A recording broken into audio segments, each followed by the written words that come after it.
Out beyond the cottonwood trees, two small figures stood side by side, so alike they could have been mirrors. Barefoot, hair in two loose braids, eyes dark and unblinking, they watched the rider approach from the canyon trail. The leather creak of the saddle, the clop of hooves on stone, it all echoed in the stillness. Whoever she was, she didn't belong here. Her pale dress caught the morning light like a ghost drifting through the dust, and the way her shoulders tensed with each step forward told the twins she was already unsure of the choice she'd made. They didn't move when she stopped in front of them. They didn't greet her or smile. They simply studied her as if measuring the weight of something invisible. Then, without a word, the taller of the two reached into a small woven pouch and pulled out a spoon. Not a polished silver one, not a shining gift. It was carved from wood, smoothed by many years of handling, the edges worn soft. The smaller twin held out a hand toward her and said, with a voice both steady and strange, "You can marry our papa." The second twin added, "And you will need this." The woman blinked, her fingers hesitating before touching the spoon. Her mind was already a storm. She had expected resistance, or at least the wary silence she had felt from the rest of the village, but not this. Not the blunt certainty of two children speaking as if they were guardians of some unspoken tradition. She wanted to ask why. She wanted to ask what it meant. But something in their eyes told her that the question wouldn't be answered. Not here. Not now that the Apache camp behind them was just beginning to stir thin columns of smoke rising from cooking fires, shadows moving through the narrow spaces between the brush shelters and canvas tents. The air was sharp with the scent of boiling coffee, mingled with the faint tang of leather and sage. Somewhere, a dog barked once and then fell silent. She had been here before, but always as a visitor, and always under the watchful eye of someone else. Today she had come alone, riding into a place where her welcome was uncertain and her future even less so. She knew the stories told about him, the man they called their papa. A widower, strong and quiet, with the kind of presence that could fill a room without a single word. Some said he was part shadow, always watching from the edges. Others claimed he had been a scout, a protector, a man who carried more loss than anyone should and still stood upright. But what drew her wasn't just the mystery. It was the memory of a single moment, a fleeting exchange months ago when his eyes had met hers across a crowded gathering, and in that silence something had passed between them. Something that made the world feel both dangerous and safe at once. Yet nothing in that moment could have prepared her for standing here now, with two small gatekeepers offering her a spoon like it was the key to a locked door. She held it carefully, feeling the smoothness of the handle, the faint curve of the bowl. It didn't feel like an ordinary object. It felt loaded, somehow, with meaning she could not yet understand. "What am I supposed to do with this?" she asked finally, her voice low. The twins glanced at each other, the faintest ghost of a smile flickering across their faces. "You'll know," the taller one said. And just like that, they turned and walked toward the camp. Leaving her to stand in the dust with the weight of the desert pressing in on her. She looked down at the spoon again, the morning light glinting off its worn edges. Behind her, the canyon winds whispered through the sagebrush, carrying a sound that was almost like a sigh. Ahead of her lay the camp, the unknown man, and the unspoken rules of a life she had only glimpsed from the outside. She tightened her grip on the wooden spoon, took a breath, and stepped forward. Somewhere deep inside the camp, a voice called her name. It wasn't the twins, and it wasn't friendly. The voice that called her name carried a weight to it, steady, deep, and edged with something she couldn't quite place. It wasn't a shout, more like a summons, the kind that made a person straighten without thinking. She froze for a heartbeat, listening. Around her, the camp's quiet movements continued. The soft thud of feet on earth, the clink of metal against a pot, the crackle of firewood being pushed into place. Yet, it felt as though the air had shifted, as if the world itself had leaned in to hear what would happen next. She stepped forward slowly, the wooden spoon still gripped in her hand. The dirt path between the shelters was narrow, lined with bundles of firewood, water buckets, and drying hides stretched taut on frames. People moved past her in silence, some glancing at her briefly before turning their attention elsewhere, their expressions unreadable. A few children, younger than the twins, darted between the shelters, laughing in quick bursts before disappearing. Behind canvas walls, life here moved in a rhythm she didn't yet understand, a quiet current she was trying to step into without causing ripples. The twins were nowhere in sight now. They had melted back into the camp as easily as shadows, leaving her with no guide. The voice had come from deeper in, toward the place where the largest shelter stood, its frame made of thick poles and covered with weathered canvas patched in several places. She had seen it before from a distance, knowing it belonged to him. But she had never been inside. Her boots crunched softly on the dry earth as she approached. She could feel eyes on her, though no one spoke. The sense of being an outsider was heavy, like a cloak around her shoulders. She had been warned by friends, by strangers, even by her own thoughts, that stepping into this world would not be simple. The Apache lived by their own ways, their own rules, and trust was not something freely given to those who came from beyond the edges of their land. The flap of the shelter lifted before she could reach it. He stepped out, and for a moment, the noise of the camp seemed to fade. He was taller than she remembered, his presence filling the space between them. His dark hair, tied back loosely, caught the light at the edges, and his face was marked by years of sun, wind, and silence. His eyes, those same eyes that had once found hers across a crowd, held her now with a steady, unflinching gaze. "You came?" he said, and it wasn't quite a question. She swallowed, her fingers tightening on the spoon. "Your daughters," she hesitated, unsure how to explain. "They found me at the edge of the trail. They said," she stopped, because saying it aloud felt strange, almost foolish. "They gave me this." His gaze flicked to the spoon, and something unreadable passed over his face. Not surprise, exactly, but recognition. He didn't take it from her. Instead, he stepped aside, gesturing toward the open shelter. "Come in." Inside, the light was softer, filtered through the patched canvas. The air carried the scent of cedar smoke and something faintly sweet herbs, maybe, or dried berries stored in a hanging pouch. A low table sat in the center, surrounded by folded blankets and two carved stools. The walls were lined with shelves holding tools, jars, and small bundles wrapped in cloth. It was simple, but every part of it felt deliberate, as though nothing here was without purpose.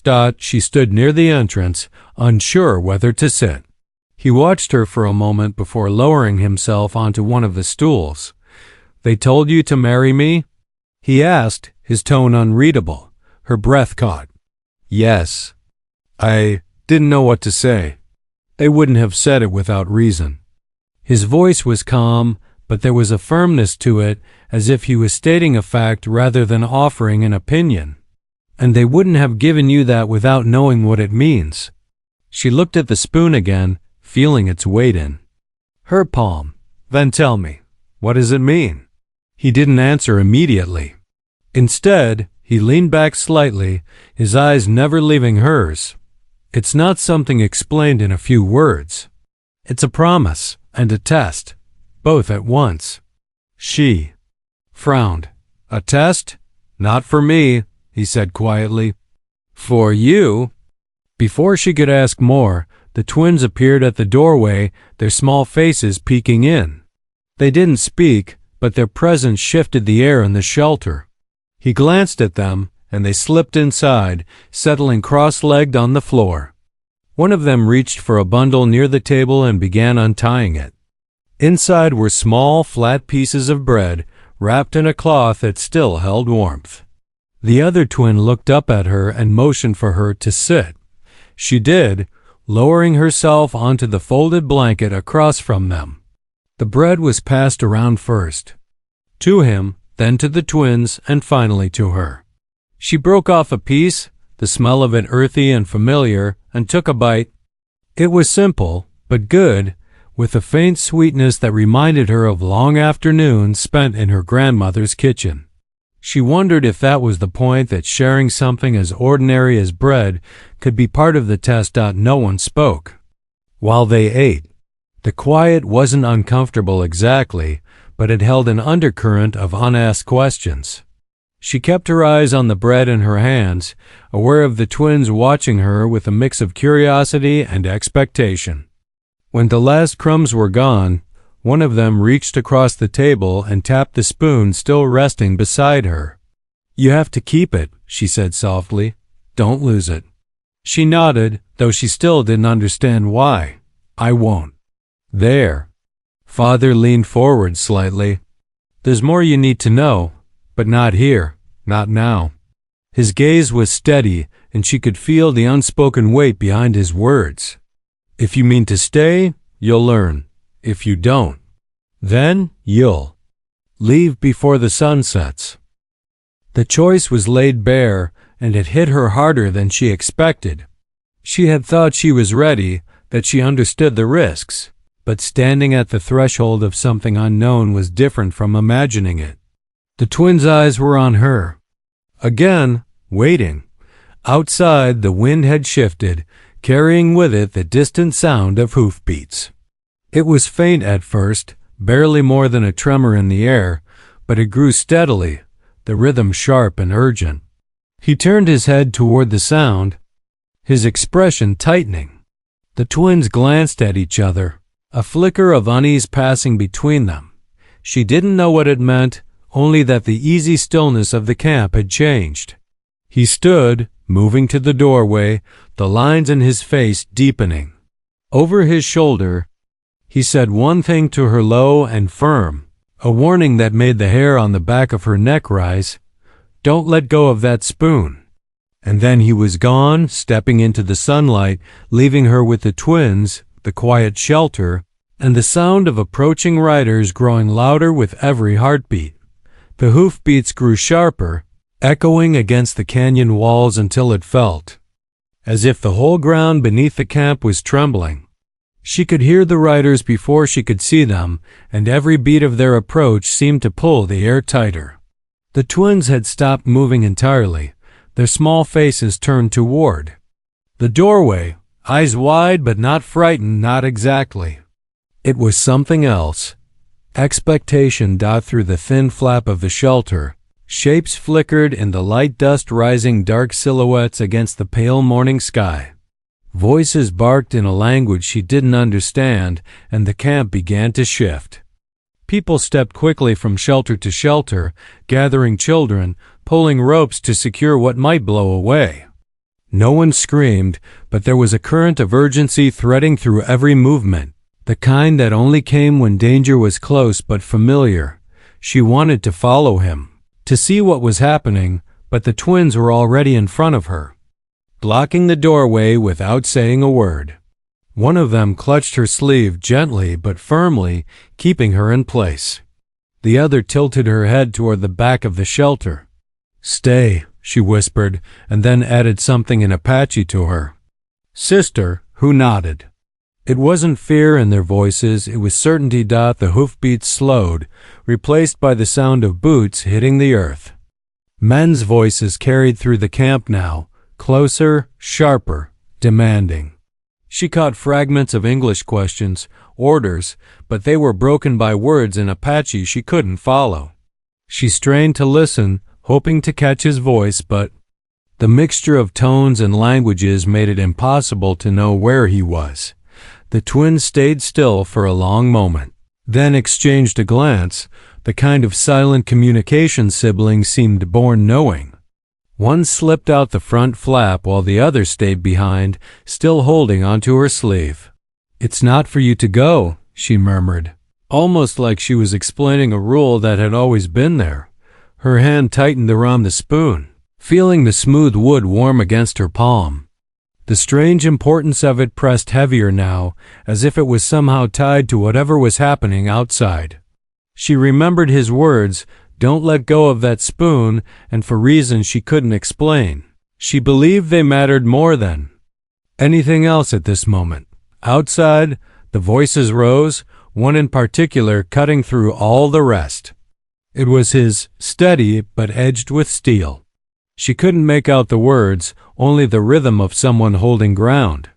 The answer that followed was louder, angrier, and then the distinct, cold sound of metal shifting in a holster reached her ears. Her stomach tightened. The twin guarding her stepped closer, whispering something under her breath, maybe a prayer, maybe something else entirely, and kept her small hand wrapped around the woman's arm. The sound of boots moved again, this time closer to the shelter. Shadows crossed the doorway, tall and unfamiliar. She held her breath. The flap lifted, and a stranger filled the space. He wasn't Apache. His clothes marked him as someone from far outside this place, his hat low over eyes that scanned the interior in a heartbeat. His gaze landed on her, lingered on the spoon in her hand, and then narrowed. He stepped inside without asking, the air shifting with him. "You." His voice was rough, used to giving orders. "You don't belong here." She didn't move, didn't answer. The twin at her side stepped between them, chin lifted in a way that felt far older than her years. "She's with us," the girl said, her voice quiet but unshakable. The man's eyes flickered with something irritation, maybe disbelief, and then he glanced over his shoulder. "Bring him," he called, and the sound of boots dragging over dirt followed. When the figure appeared in the doorway, her heart jolted. It was him, hands bound, his face calm but unreadable. There was a cut above his brow, fresh enough that the blood still glistened. The sight of him standing there, restrained but not defeated, sent a rush of questions through her mind. Who were these men? What did they want?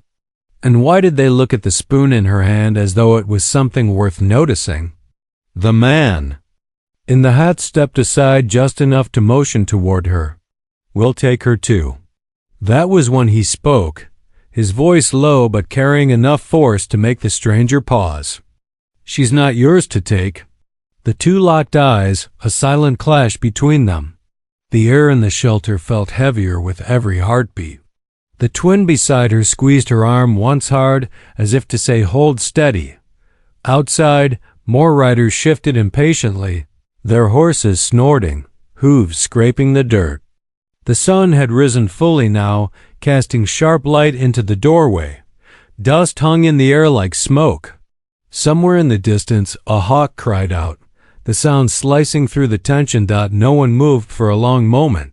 Then, without warning, the stranger smiled, not warmly, but like someone who had just decided on something dangerous, and stepped back toward the doorway.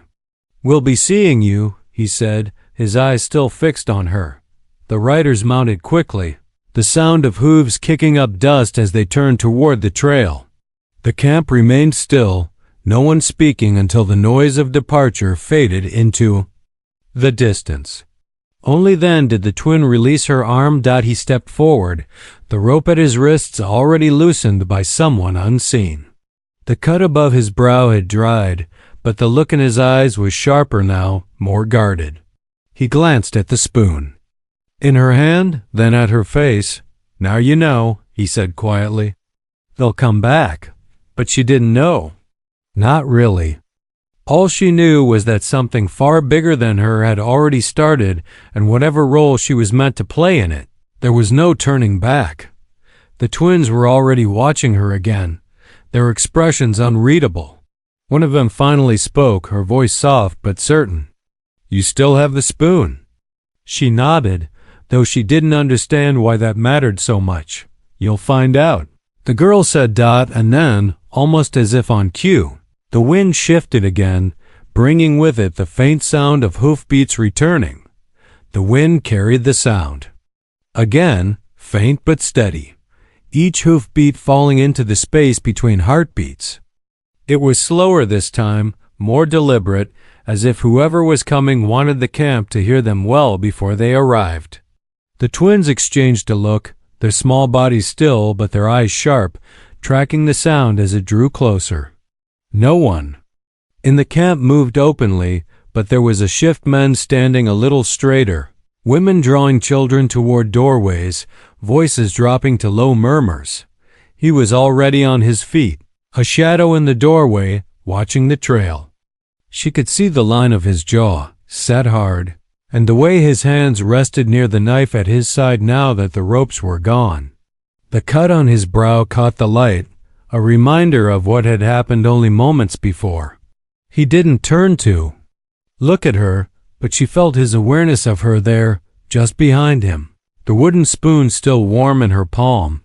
They shouldn't be back so soon, one of the twins whispered, though she wasn't speaking to anyone in particular.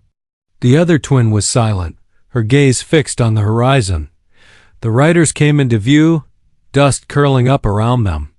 This time, there were more twice as many as before.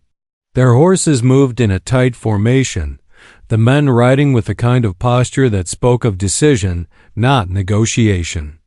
She could make out the man in the hat from earlier, riding at the front, his eyes scanning the camp with the slow, deliberate focus of someone who already knew exactly where he was going. Her chest tightened. She didn't know their reasons for coming, but she could feel the weight of it in every movement around her. These men weren't here for talk. The air felt too thin, as if the desert itself had pulled back to watch what was about to happen. The riders slowed at the edge of the camp. No one stepped forward to greet them. Silence settled, broken only by the restless shift of hooves and the faint creak of saddle leather. The man in the hat didn't dismount this time. He simply looked past everyone and locked eyes with her. Like the crowd, the camp, and the distance between them didn't exist. She froze under his gaze. The spoon in her hand suddenly felt heavier than before, as if the carved wood held something alive. She wanted to step back into the safety of the shelter, but the twins flanked her, one on each side, as if they'd already decided she would. Not hide. The man in the hat finally spoke, his voice carrying clear and sharp. It's time. No one moved. The camp seemed carved from stone, holding its breath. He didn't respond right away, just stood in the doorway, his silence heavy, enough to press against the skin. You've had your warning, the rider said. Now you hand her over. A ripple of sound moved through the camp, low, tense, but still no one stepped forward. She could see his shoulders tighten, could feel the decision forming in the space between one breath and the next. The twins' small hands brushed against hers, almost as if they were steadying her grip on the spoon. Then the man in the hat shifted in his saddle, making a small gesture with his hand. Behind him, one of the riders reached for something, a movement sharp enough to set the camp's men shifting, their own hands moving toward weapons. The sound of metal whispered into the air, cold and final. Her pulse pounded in her ears. Every muscle in her body told her to run, but her feet stayed rooted to the ground. She didn't even understand why she was the center of all this, but she knew leaving now, or giving in, wasn't an option. He finally stepped forward out of the shadow of the doorway and into the open. The sun struck his face, the calm there almost unnerving.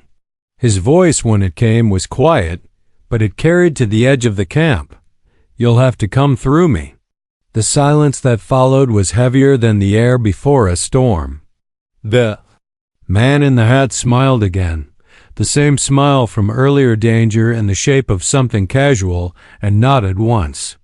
The riders began to spread out, forming a half circle around the camp, closing the space. The twins stayed at her side, small but unmoving, their eyes locked on the encroaching men. She could feel her grip on the spoon tightening until her fingers ached. Somewhere deep in her chest, an instinct told her this was the moment everything would break. that whatever happened next would decide far more than just whether she stayed or left. The hoofbeats stopped. Dust hung in the air. The man in the had gave the smallest signal, and the world seemed to lean forward, waiting for the first move. The air held its breath. For a heartbeat, no one moved, and then the first rider shifted in his saddle, a slow advance that made the tension snap like a drawn bowstring. He stayed rooted where he was, his body squared toward them, not an inch of hesitation in his stance. The sun caught the faint scars on his forearms, the ones she had never noticed before, and for the first time she understood this wasn't the first time he had faced men like this. The man in the hat tipped his chin, and the half-circle of riders began to press inward. The camp did not scatter. Instead, the Apache men stepped forward, silent and watchful, closing ranks between the riders and the heart of the village. The women pulled children further back, the younger ones clutching their mothers' skirts. Still, no one raised a weapon. It was a wall made of presence, not force. She felt the twins' hands tighten at her sides, their small fingers strong and sure. She understood now they were not just holding her in place. They were anchoring her. She looked down at the spoon in her palm. The wood was warm, almost as if it had absorbed her heartbeat through her skin. The riders hesitated when they met. The wall of men, the man in the hat's smile faded. He gave another signal, and two of his men dismounted, moving with the swagger of people certain they could take what they wanted. One reached for her. Before his hand touched her, the twin on her left stepped forward and said something in Apache, sharp and fast. The sound of it froze the man mid-motion. His eyes flickered with confusion. The other twin joined her sister, speaking in unison now, their voices low but steady. Whatever they said made the man in the hat jerk his head toward them, his expression darkening. It was then she heard his voice again, calm but carrying like wind through canyon stone. "They've spoken," he said, "and that's the end of it." The man in the hat scoffed, but there was something in his eyes, an edge of doubt. "You think their word stops me?" "Yes," he replied simply. The riders shifted, exchanging uneasy glances. She didn't understand until one of the older Apache men stepped forward, his voice gravelly but strong. "You came here twice. You'll not come a third time, not for her. Not for anything." It was a warning, but it carried more than threat, it carried finality. The man in the hat studied the faces before him, the way no one wavered. Slowly, he looked at her again, and for a moment, she thought he might push forward anyway. But then he pulled his reins, the leather creaking. His horse turned, and the others followed, their retreat marked only by the hollow rhythm of hooves against hard ground. When the dust settled, the camp seemed to exhale all at once. The twins let go of her hands. He turned to her, his eyes scanning her face as though checking for some trace of fear. "You held it," he said, nodding toward the spoon. She glanced down at it. "I didn't understand why." "You will," he said quietly. The twins stepped closer, their small hands brushing the spoon in her palm. "It's ours," one of them said. "It was our mother's. We gave it to you because it means you belong here now." Her breath caught. "Belong here?" Their father's voice was steady. "It's not marriage they were speaking of, not yet. It's trust. It's saying you stand with us when the time comes." The words sank in slowly, weaving themselves into everything that had just happened. The spoon wasn't a proposal. It was a promise, one she had already kept without realizing it. In the days that followed, the camp's rhythm returned, but something between her and the people had shifted. The looks she received were no longer just curious, they carried a quiet acknowledgement. The twins stayed near her, showing her the paths along the river, teaching her the names of plants she had walked past without noticing. She learned the taste of fry bread still warm from the fire, the feel of river stones smoothed by years of running water. The quiet pride in work done with steady hands. He spoke little of the riders, but she knew they had not gone far. Sometimes she would see him on the ridge at sunset, scanning the horizon, his figure outlined against the burning sky. And though the danger lingered at the edges, there was a strength in knowing she was no longer standing on her own. One evening, as the Kanadan sun slid low and turned the desert gold, she sat with the twins by the fire. They were showing her how to carve a handle smooth, their small fingers guiding hers along the grain of the wood. When the shape finally felt right, they pressed it into her hand and grinned. "Now you know why we gave you ours, one of them," said Dot. She smiled, feeling the weight of it, both the new carving and the old spoon tucked safely away. "Yes," she said. "I know now." The wind carried the faint sound of a hawk's cry, the same sound she had heard the day the riders first came. But this time, it didn't feel like a warning. It felt like a promise kept. The camp settled into the quiet of evening, the fires burning low, the scent of sage drifting on the breeze. Somewhere in the darkness, she could hear his voice, speaking softly to someone out of sight. The twins leaned against her, their small shoulders warm against her side. She closed her hand around the spoon once more, knowing that whatever came next, she would face it here, where she had been asked to stay, where she had chosen to stand, and in that stillness, under the wide desert sky, the promise of belonging felt as real as the ground beneath her feet.